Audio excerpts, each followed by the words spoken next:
Hey everybody, Ken Karsh here. Welcome to another one of my Ken Karsh Guitar Methods videos. Today we're going to talk about the major bebop scale.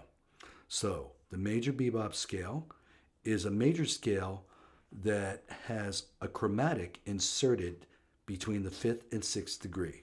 So we're going to do it in the key of G. And the reason why we're going to do it in the key of G is because, well, in this position,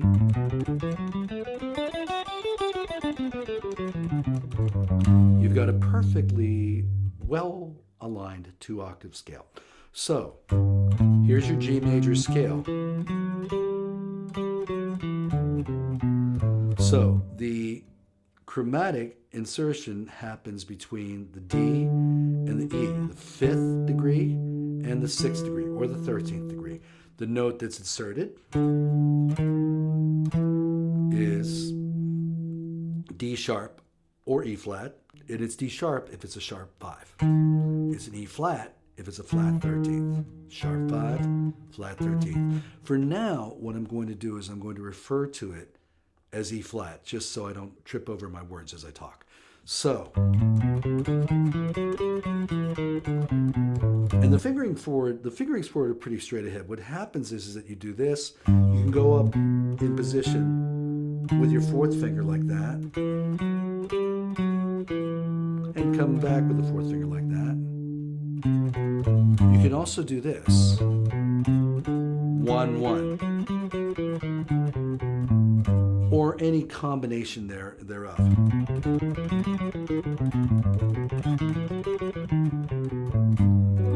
No right or wrong here. So the full range of it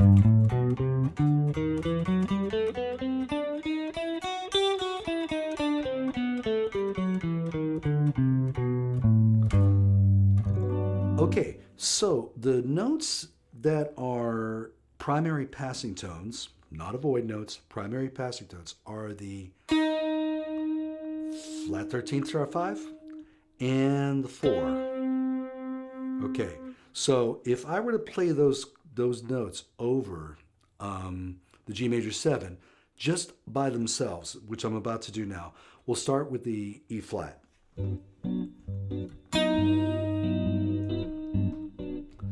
That forces you to make the guitar face. Not for good reasons. Oh my goodness. Oh, it's horrible. So, and I'm deliberately making it horrible in all fairness. So there's your 4th, which is also not sounding so good. The bottom line is they both want to resolve. You can't stay on them because there's no resolution. There's no definition of what's going on. So the 4 is going to go 4, 3, 4, 3. Okay, and then the E flat is going to go to either down to D or up to E. So, and I'm going to bring up the leading tone resolution, which is this. So what that's going to be, when you combine this with the 4, you're going to get your 5-7-1 resolution, dominant to tonic. And then let's bring this into the picture, the E flat. How's that going to work? If I harmonize with a C, there's your interval. You have a minor 3rd. And you've got your minor plagal cadence to a tonic. Oh my goodness, look what we have here. We have a 7 flat 9. La, la, Beautiful. All right. So the key to making melodies, as I've stated this before in other videos, you're going stepwise and you're also arpeggiating. So it's good to know your arpeggios. In this case, the G major 7.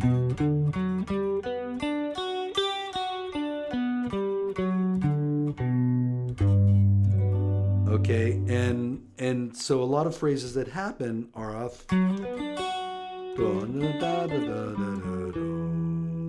So what I'm going to do is I'm going to take this, and this is F sharp to G to B to D to F sharp, and I'm going to play a phrase just with that. There it is.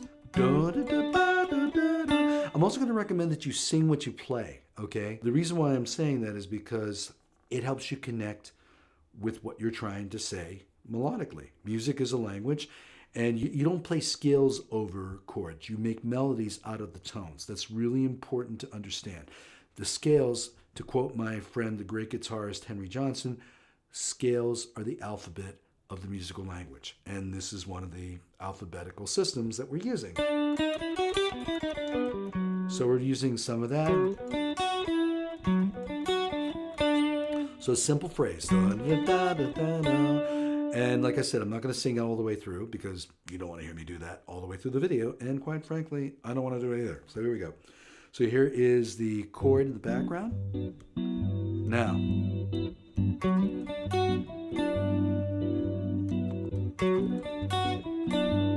simple statement, right? I haven't added anything out of the realm of like pure tones. So I'm going to first put the C in because it's part of the original major scale. There it is. There it is again. You could go to the fifth. Now we're going to add the E flat, and this is what happens when you do that. So I like that. Yeah. Yeah. See how many ways you can do that? So here it is again.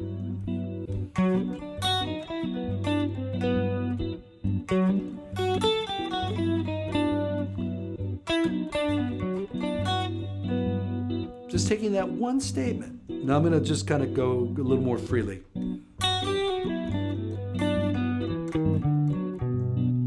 Right? So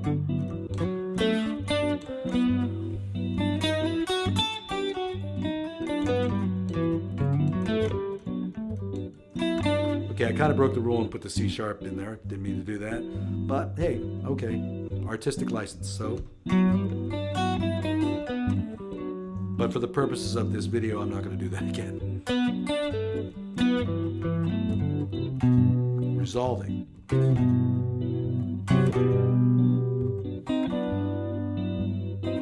See, when I do that interval over there, check that out.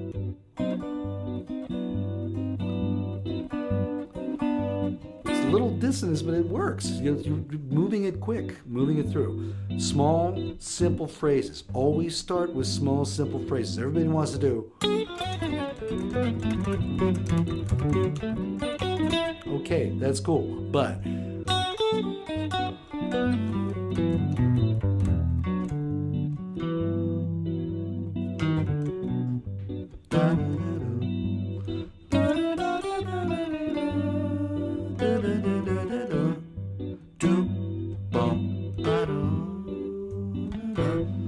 well, I was thinking something, I went somewhere else. See, that's how the brain works. It's not a perfect system.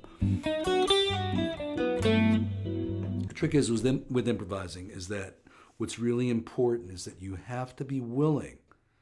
You have to be willing to make mistakes. When I'm teaching beginning improvisers, one of the things I encounter is their unwillingness to fail. You have to be willing to stumble. You have to be willing to say simple statements and just in enjoy the process. The other thing is that it's supposed to be fun. So it's very important to have fun when you're doing this. Really important. So, because it's music, you're making music, you're learning music, you're enjoying music. So the palette, which is or the alphabet, the various movements stepwise, arpeggios, combination. There it is, okay? So I hope you enjoyed this little mini lesson on the major bebop scale.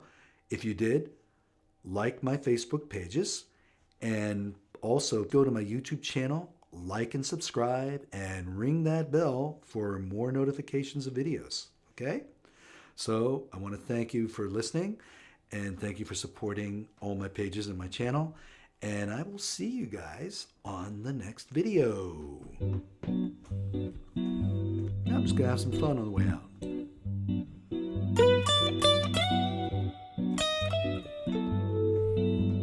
Stay simple.